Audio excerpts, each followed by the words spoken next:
Қайырлы күн, құрметті әріптестер. Мен Бүркітбайұлы Айдын, Ақтау қаласы номер 20-шы Мұхтар Әуезов атындағы жалпы білім беретін мектептің биология пәні мұғалімі. Мен бүгін Ақтау қаласы өрлеу біліктілікті арттыру ұлттық орталығында биология пәні бойынша жаратылыстану ғылыми сауаттылықты дамыту тақырыбында курстен өтудемін. Сонымен қатар 2024 жылы педагогикалық идеялар панорамасы 2024 байқауында республикалық дәрежеде жеңімпаз атанып, біршама жетістіктерге жеттім. Осындай мүмкіндік беріп жатырған өрлеу біліктілік арттыру ұлттық орталығына алғысым шексіз.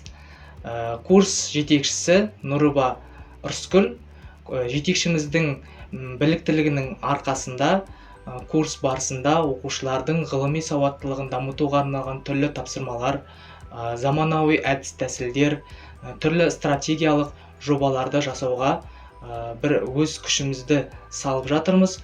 Сонымен қатар осы курсымыздан үйренген ақпараттарымызды, нәтижелерімізді алдағы уақытта осы білім беру саласында қосқан үлесі ретінде өзіміздің шәкірттерімізге үйретеміз.